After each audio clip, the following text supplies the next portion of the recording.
Okay, hi everyone, welcome to this video series. Today I'm going to be talking about broadband technologies. Asymmetric digital subscriber line. Asymmetric digital subscriber line, ADSL, is a type of digital subscriber line, DSL technology, a data communications technology that enables faster data transmission over copper telephone lines than a conventional voice band modem can provide. ADSL differs from less common symmetric digital subscriber line (SDSL). In ADSL, bandwidth and bitrate are said to be asymmetric, meaning greater toward the customer premises downstream than the reverse upstream. Providers usually market ADSL as a service for customers for internet access for primarily downloading content from the internet, but not serving content accessed by others.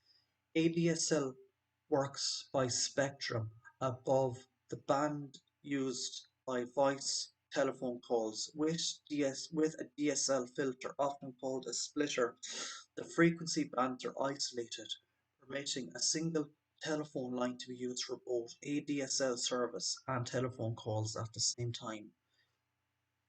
ADSL is generally only installed for short distances from the telephone exchange, the last mile, typically less than 4 kilometers (2 miles), but has been known to exceed 8 kilometers (5 miles) if the originally laid wiring gauge allows for further clarification needed distribution.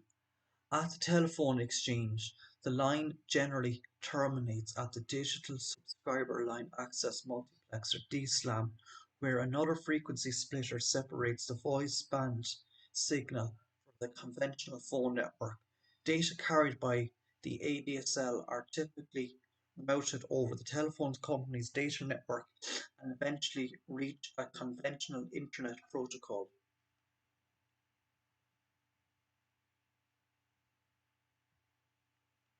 There are both technical and marketing reasons why ADSL is in many places the most common type offered to home users. On the technical side, there is likely to be more crosstalk from other circuits at the DSLAM, where the wires from many local loops are close to each other, than at the customer's premises. Thus, the upload signal is weakest at the noisiest part of the local loop, while the download signal is strongest at the noisiest part of the local loop.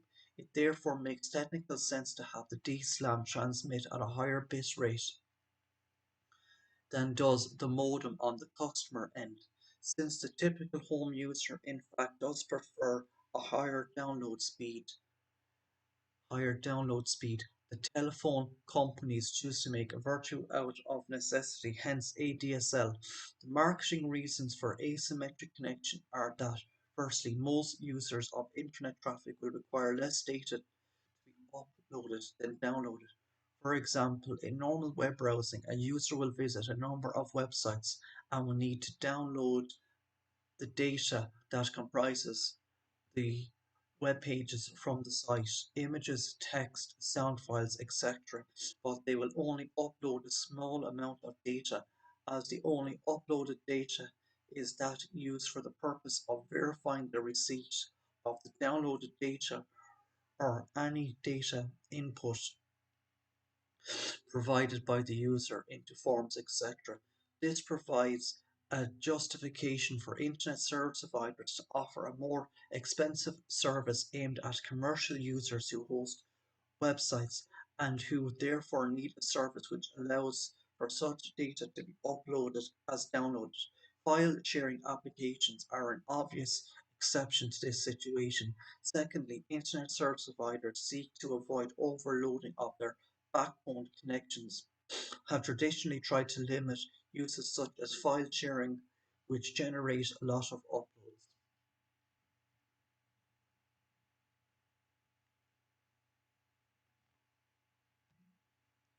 Very high speed digital subscriber line.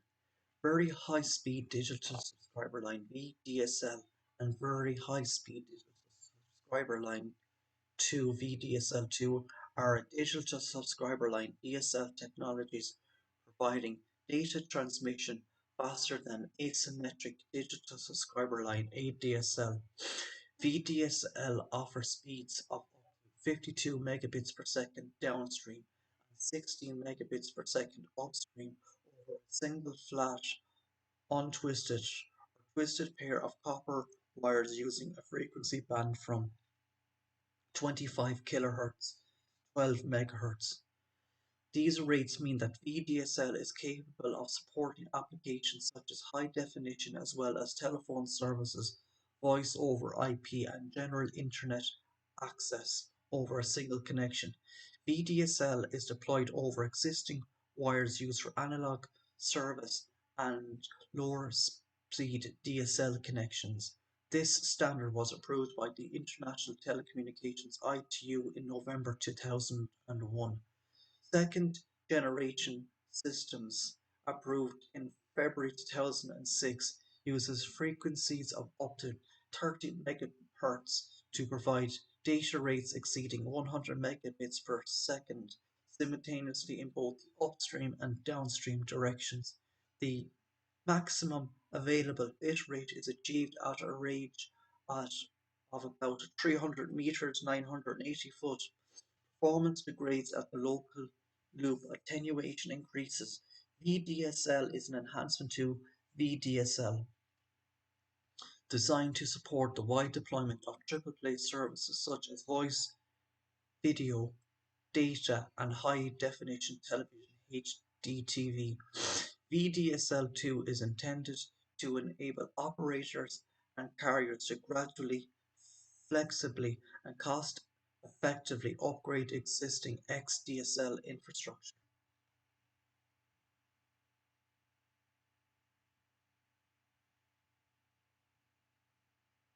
The protocol is standardized in the International Telecommunications Union (ITU) as Recommendation G993.2. It was announced as finalized on 27th May 2005 and was first published 17th February 2006. Several corrections and amendments were first published from 2007 to 2011. VDSL2 permits the transmission of asymmetric and symmetric aggregate data rates up to 300 megabits per second downstream and upstream on twisted pair using a bandwidth up to 35 MHz. It deteriorates quickly from a maximum of 350 megabits at source to 100 megabits at 500 meters, 1640.42 feet, and 50 megabits per second at 100 meters, 3280 at 84 feet, but degrades at a much lower rate from there and outperforms VDSL starting from 1600 meters 1 mile. Its performance is equal to ADSL2. So I'm going to leave it there for this video, so please like and subscribe. Thank you.